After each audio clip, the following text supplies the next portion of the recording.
Hey everyone, in today's video we're going over how to use contactless payment options on Android.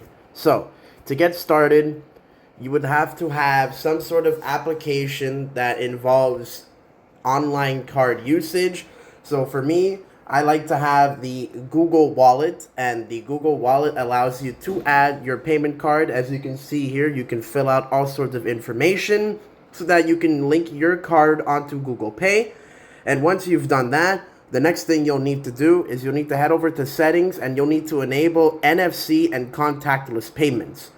Once you've enabled this button, you can go over to contactless payments and you can select your default payment service. So if you use Google Wallet, you'll want to make sure that you have Google Pay selected so that you can make contactless payments using the Google Play wallet, and you can connect your cards so that you can just tap with your phone or make online payments using the said wallet.